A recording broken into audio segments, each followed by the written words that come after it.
ماہ رمضان کا مہینہ وہ عظمتوں اور برکتوں والا مہینہ ہے کہ اس کی ہر ساعت، ہر لمحہ اور ہر گزرنے والی گھڑی بے شمار برکتوں اور عظمتوں سے بھری ہے۔ بے شمار رحمتیں اللہ تبارک و تعالیٰ کی اس مہینے میں نازل ہوتی ہیں، اور اس مہینے کی ہر گھڑی، احادیث میں آتا ہے کہ انسان جو عام دنوں میں وظیفے کرتا ہے، جو نیک اعمال کرتا ہے، اس کا ثواب ہوتا ہے، لیکن رمضان المبارک کے اندر اس کا ثواب 10 گنا سے 700 گنا تک بڑھا دیا جاتا ہے۔ یہ وہ مہینہ ہے کہ جس کے بارے میں میرے کریم صلی اللہ علیہ وآلہ وسلم نے ارشاد فرمایا، اذا دخل رمضان، جب ماہ رمضان کا مہینہ آتا ہے، جب رمضان کا مہینہ آتا ہے تو فتحت ابواب السماء،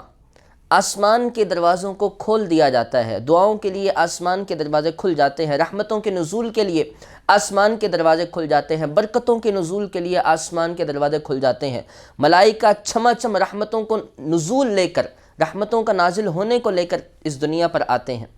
تو جب آسمان کے دروازوں کو کھول دیا جاتا ہے اور پھر کیا ہوتا ہے، نبی پاک علیہ السلام نے ارشاد فرمایا، وَغُلِّقَتْ أَبْوَابُ جَهَنَّمَ، اور جہنم کے دروازوں کو بند کر دیا جاتا ہے۔ بعض احادیث میں ملتا ہے کہ جنت کے بھی سب دروازوں کو کھول دیا جاتا ہے اور جہنم کے دروازوں کو بند کر دیا جاتا ہے۔ آگے فرمایا، وَسُلْسِلَةِ الشَّيَاطِينِ، اور یہ وہ مہینہ ہے کہ جس کے اندر شیطان کو بھی بیڑیاں ڈال دی جاتی ہیں، شیطان قید میں چلا جاتا ہے، اس کو باندھ دیا جاتا ہے۔ یعنی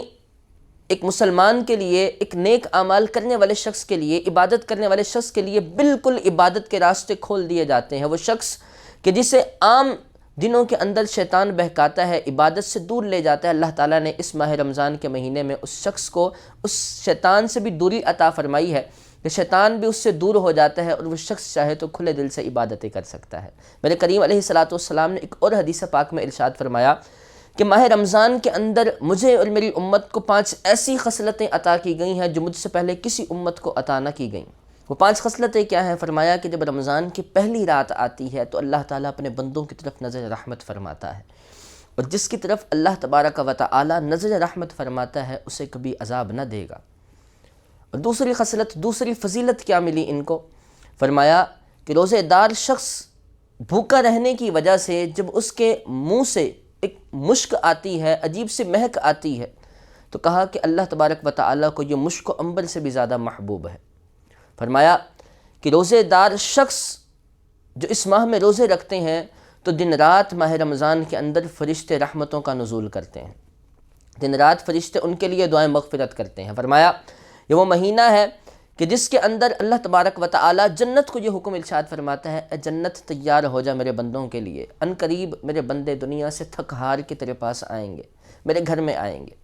اور 5ویں فضیلت جو بہت خوبصورت فضیلت اس ماہ رمضان میں روزے رکھنے والوں کو ملتی ہے، وہ یہ ہے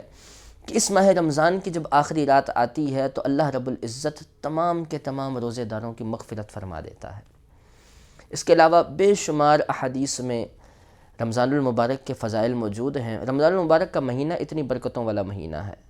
اور اس کے ناموں میں سے ایک نام ماہ غفران بھی ہے، یعنی بخشش کا مہینہ، کیونکہ اس کی ہر ساعت،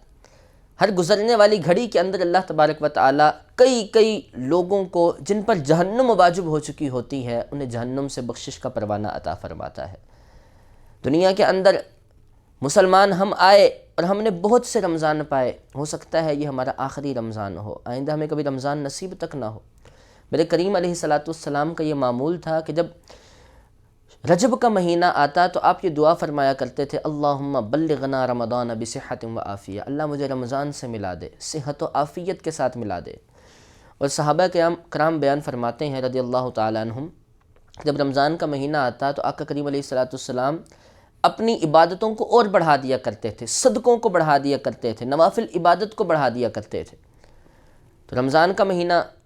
ہو سکتا ہے ہماری زندگی کا آخری مہینہ ہو، اس مہینے کو ایسا گزاریں کہ ہم سے ہمارا رب راضی ہو جائے۔